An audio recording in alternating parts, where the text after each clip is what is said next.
Ya baik sahabat keluarga muslim dan juga sahabat risalah dimanapun Anda berada. Kita kembali lagi di segmen kedua ini dan kita masih mengajak ini. Bagi sahabat keluarga muslim dan juga sahabat risalah yang ingin bertanya tentang seputaran tema kita, Iya. bisa menghubungi kita di 0617944282. Iya, atau juga Ya, melalui pesan singkat di 085271153456. Sudah ada penelpon ya? ya, halo assalamualaikum. Waalaikumsalam warahmatullahi wabarakatuh. Ya, Baik, dengan dengan ibu siapa dan di mana? Nama Ibu Ida dari Palembang. baik, silakan Ida Ibu Ida silahkan. pertanyaannya. Assalamualaikum Pak Ustaz. Waalaikumsalam warahmatullahi. Ya, ini begini Pak Ustaz. Kalau kita sholat tahajud malam Pak Ustaz. Kalau kita kesiangan Pak Ustaz. Apakah boleh Ustaz kita itu sholat 2 rakaat Pak Ustaz? Kalau biasanya saya kan sholatnya 11 rakaat Pak Ustaz. Saya itu kesiangan Pak Ustaz. Apakah boleh saya itu melanjutkan siang Pak Ustaz? Ya, satu lagi Pak Ustaz. Ya, apakah boleh kita berzikir begini zikirnya Pak Ustaz? Allahumma inni a'udzubika min azabil qabr wa a'udzubika bi azabil nar wa a'udzubika min azabil qabr. La ilaha illa anta. Itu zikir subuh apa bagaimana ya Pak Ustaz? Ya minta selesainya Pak Ustaz. Assalamualaikum Pak Ustaz. Waalaikumsalam warahmatullahi wabarakatuh. Assalamualaikum warahmatullahi Terima kasih banyak buat Ibu Aida di Palembang. Ibu Ida ya, Masya Ya, Allah. ini ada 2 pertanyaan Ustaz. Silakan. Mengenai sholat tahajud nih Ustaz, Ya. beliau kesiangan bangunnya. Jadi sempatnya 2 rakaat yang biasanya 11 rakaat gitu. Ya. Nah, apakah nanti boleh nggak Ustaz dilanjut siang hari nih Ustaz? Ya. Sebenarnya alhamdulillah wassalatu wassalamu ala Rasulillah wa ba'du.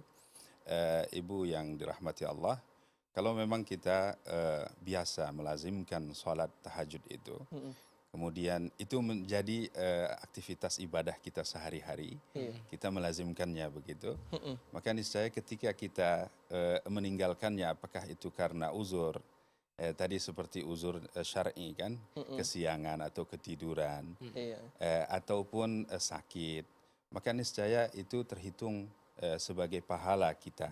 Jadi kalau kita melazimkan satu aktivitas ibadah, apakah itu sholat sunnah, apakah sholat sunnah tahajud, sholat sunnah duha, dan lain sebagainya, atau seperti puasa, puasa juga seperti puasa Senin Kamis, puasa Ayyamul Bid, atau puasa Nabiullah Daud alaihissalam, 1 hari kita berpuasa, 1 hari kita berbuka. Lalu ketika kita sudah datang uzur syar'i, apakah itu Allah memberikan sakit kepada kita sehingga kita tidak kuat untuk melaksanakannya, maka Allah Subhanahu wa taala telah mencatat itu sebagai amal yang rutin walaupun kita tidak mengerjakannya. Nah, demikian juga tadi dengan ibu yang bertanya ini dari mana tadi? Sumatera Selatan ya, Palembang, bahwa ketika dia sudah melazimkannya, kalau dia menjadi ada penghalang gitu, tidak bisa melakukannya, maka dia telah tercatat melaksanakan ibadah itu secara penuh, walaupun ibu itu hanya melakukannya 2 rakaat saja. Jadi tidak mesti kita menyambungnya umpamanya setelah sholat subuh ataupun yang lain sebagainya. Nah, yang penting adalah itu sudah menjadi aktivitas yang lazim dilakukan. Demikian wallahu ta'ala. Baik, Masya Allah. Ini pertanyaan keduanya nih Ustaz. Tentang mengenai zikir, meminta perlindungan azab kubur dan juga siksa neraka tadi ya. Apakah ini dibaca setiap subuh atau gimana Ustaz? Ya. Jadi sebenarnya kalau kita lihat wirid ataupun disebut dengan zikir pagi dan sore, maka itu termasuk daripada bacaan zikir pagi dan sore. Jadi kita membacanya tidak hanya di saat subuh saja atau setelah sholat subuh, tetapi kita dianjurkan untuk membacanya pagi dan siang atau petang hari. Demikian wallahu ta'ala alam. Baik, Masya Allah, terima kasih atas Iya, jawabannya. betul. Baik, kita ajak kembali, silakan bagi Anda sahabat keluarga muslim dan juga sahabat Arisalah di 0617944282. Atau bisa juga mengirimkan pesan singkat di 085271153456. Kita angkat kembali penelpon. Halo, assalamualaikum. Waalaikumsalam warahmatullahi wabarakatuh Ustaz. Iya, dengan siapa dan di mana? Aisyah, Ustaz. Ya, Baik, silakan silakan bertanya. pertanyaannya singkat ya. Nah, Ustaz. Assalamualaikum warahmatullahi wabarakatuh, Ustaz. Waalaikumsalam warahmatullah. Kita ingin bertanya tentang zikir pagi dan petang tadi, Ustaz ya. Hmm. Kadang kan dilakukan sampai 2 kali gitu, Ustaz. Kadang waktu duha itu kan lapang gitu kan, Ustaz. Mm-mm. Kita melakukan zikir juga, Ustaz. Setelah subuh pun juga iya gitu, Ustaz. Itu kan boleh atau tidak kedua-dua itu kita kerjakan. Terus Ustaz, pertanyaan pertama. Pertanyaan kedua gini, Ustaz. Ketika kita subuh itu kan belum sempat ya Ustaz, zuhur ya Ustaz ya, zikir tadi ya Ustaz. Lalu disambung zikir tadi di sholat duha gitu Ustaz.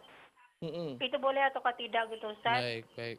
Tolong penjelasannya Ustaz. Syukran. Assalamualaikum warahmatullahi wabarakatuh. Waalaikumsalam warahmatullahi warahmatullahi wabarakatuh. wabarakatuh. Baik. Insyaallah nggak ada yang bertanya tentang tema. Ustaz. Belum insya Allah. Belum ya.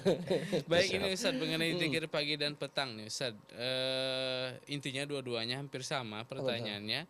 Ketika habis subuh juga baca Ustaz, kemudian di waktu duha juga sempat, apakah itu nanti ada sebabnya ataupun juga ya karena waktu luang aja nih Ustaz, apakah boleh dibaca atau gimana Ustaz? Ya, jadi petunjuk Nabi Shallallahu Alaihi Wasallam, Sallallahu alaihi wasallam. apakah itu sholat, puasa dan lain sebagainya, tentu ada yang diatur waktunya. Sebagaimana sholat tahiyatul masjid, sholat sunnah tahiyatul masjid itu ya kita melaksanakan ketika hendak Ke masjid. ke masjid, melakukannya di dalam masjid sesaat setelah memasuki masjid, dan tidak dianjurkan kita melaksanakannya ketika hendak masuk rumah atau masuk sekolah, masuk kantor dan lain sebagainya. Ada juga dia yang dia bebas mutlak, waktunya itu tidak terkait dengan waktu dan tempat. Di antaranya itu adalah zikir. Nah, adapun zikir pagi dan petang itu memang disyariatkan kita membacanya ketika pagi untuk zikir paginya dan petang untuk zikir Sore gitu. sorenya. Nah, tetapi apakah dibatasi harus jam 7 pagi atau jam 6 sebelumnya atau jam 8? Tidak. Tetapi dia memang zikir pagi. Jadi pagi itu bisa dilaksanakan habis sholat subuh langsung. Nah, kalau kita umpamanya sibuk, tidak bisa melakukannya setelah sholat subuh, mungkin persiapan untuk pergi kantor atau menyiapkan pakaian anak, sarapan anak dan lain sebagainya, maka boleh kita lakukan pada saat yang luang. Anak-anak sudah berangkat ke sekolah, kemudian suami pun sudah berangkat ke sekolah, maka boleh melakukannya di saat setelah kita sholat duha. Wallahu ta'ala alam. Baik, Masya Allah. Kita ajak kembali ya sahabat keluarga muslim, dan kita akan lanjut juga nih mengenai materi kita petunjuk Nabi dalam berinteraksi sosial. Baik Ustaz, tadi poin pertama mengenai beda orang, tentunya beda gaya dalam penyampaian interaksi. Nah Ustaz, poin selanjutnya nih Ustaz. Ya. Selanjutnya adalah perhatikan psikologis lawan bicara kita. Keadaan gitu Ya, psikologisnya bagaimana. Jadi Nabi SAW senantiasa memperhatikan sisi psikologi orang pada saat beliau berinteraksi dan membangun komunikasi dengan lawan bicaranya. Sebut saja ada salah satu kisah yang terjadi pada zaman Nabi SAW, yaitu pasca Umratul Qadha. Umratul Qadha itu adalah umrah yang diqadha. Tahun ini tidak sempat dilakukan, maka tahun depan dilakukan. Nah, waktu itu adalah pada poin kesepakatan atau klausul-klausul perjanjian sulh al-Hudaybiyah namanya dengan kufar Quraisy, bahwa di antara klausulnya itu Nabi bersama 1.400 kaum muslimin yang datang dari Madinah tidak boleh melaksanakan umrah pada tahun itu, tetapi dilaksanakannya tahun depan. Setelah selesai Nabi SAW melakukan Umratul Qadha, kemudian beliau berpaling dan hendak pulang ke Madinah. Lalu ada seorang putri, yaitu putri paman beliau sendiri, yaitu putri sahabat Nabi Hamzah radhiyallahu taala anhu, memanggil-manggil, ya am, begitu. Lalu Nabi menoleh, ya, kemudian Nabi lihat kalau itu putrinya pamannya, yaitu putri paman Hamzah, ya. Beliau telah syahid duluan pada peperangan Uhud. Kemudian Nabi berkata kepada Fatimah, dalam rombongan itu ikut Fatimah putri beliau. Nah, kemudian Nabi menyuruh Fatimah, khuziha, ya, war'iha fa innaha ibnu ammi abiki. Wahai Fatimah, ambillah putri ini, kemudian bawalah denganmu, maka sesungguhnya dia adalah putri paman ayahmu, yaitu Hamzah radhiyallahu taala anha. Kemudian ketika itu ada 3 sahabat yang berebut, karena Nabi SAW tentunya kalau sudah memerintahkan sesuatu berarti sesuatu itu agung. Jadi Penting. hal itu sangat penting. Nah, 3 sahabat itu adalah pertama Ja'far, kemudian Ali, kemudian yang ketiga Zaid radhiyallahu taala anhum ajma'in. Nah, datanglah Ali karena dia diperintahkan oleh Nabi, istrinya Fatimah putri beliau, maka Ali terlebih dahulu mengambilnya. Lalu Ali mengatakan kepada Nabi, aku yang lebih berhak merawatnya. Lalu datang Ja'far. Ja'far ini adalah saudara si ibunya Ali radhiyallahu taala anhu. Katanya, aku yang lebih berhak ya Rasulullah. Kenapa? Karena istriku ini adalah bibinya putri pamannya ini Hamzah. Jadi dia mendapat 2 keutamaan. Pertama paman ini karena pamannya. Ja'far ini paman anak ini tadi. Nah, yang kedua bibinya, istrinya, istri Ja'far radhiyallahu taala anhu ini bibinya. Kemudian yang ketiga Zaid. Zaid mengatakan, ya Rasulullah, aku yang lebih berhak untuk mengasuhnya. Karena apa? Karena aku telah dipersaudarakan oleh Nabi SAW ketika berhijrahnya Hamzah radhiyallahu taala anhu ke Madinah. Baik Ustadz, sampai sini saja dulu Ustadz. Kita potong Ustadz. Ada penelpon. Halo, assalamualaikum. Waalaikumsalam Ustaz. Iya, Baik, dengan Ibu siapa dan di mana? Mama Rani Ustaz itu. Baik, silakan Silakan Mama Rani. pertanyaannya.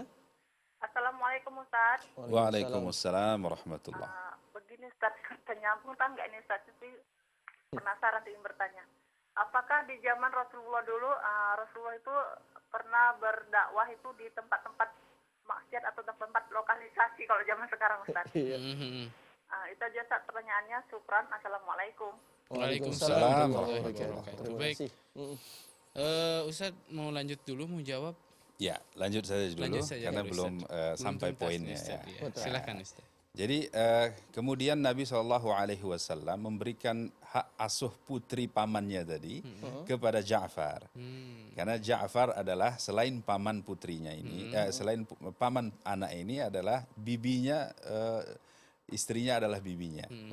Jadi Nabi SAW mengatakan kepada Ja'far, khuziha, ambillah dia dan diasuh dan dididiklah dia.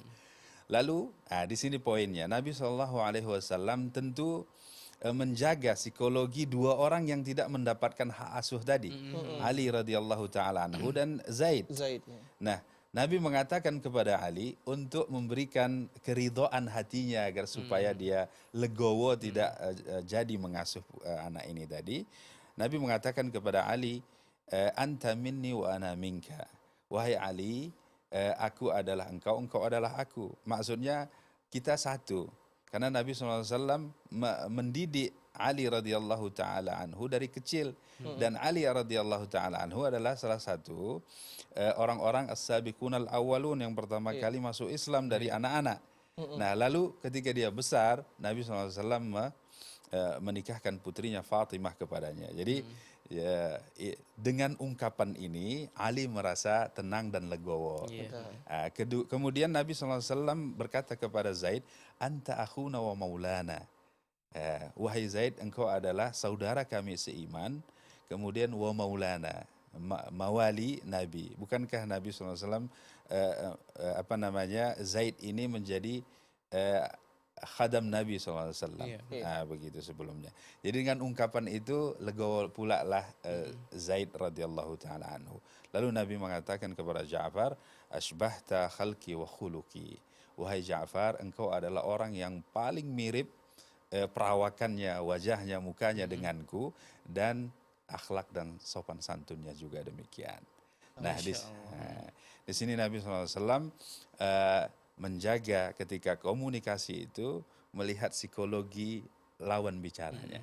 Jadi semua orang ridho kepadanya sebelum majelis itu ditinggalkan oleh Nabi ataupun telah berlalu atau selesai. Demikian wallahu ta'ala. Masya Allah, luar Masya Allah. biasa ya, ini perlu Betul. kita pelajari karena banyak orang juga yang ketika dihadapkan beberapa orang dan dia milih satu orang, ya biarin aja lah, nggak peduli sama yang lain gitu. Apalagi di kantor kita sering bercanda dengan teman sekantor kita. Terus menjadikan dia apa namanya sakit hati atau memerah wajahnya, apalagi diketawai orang teman Sama kita yang yang lain sekantor. gitu ya. Nah, oleh sebab itu dalam petunjuk Nabi ini hendaklah sebelum kita meninggalkan majelis yang kita canda tadi itu meminta ridho teman yang kita candai tadi. Apakah dengan merangkulnya, gitu ya. apakah ketawa dan mengatakan kepadanya, sorry, afwan, ana hanya bercanda tadi gitu, Iya. dan lain sebagainya. Baik, Insya Masya Allah.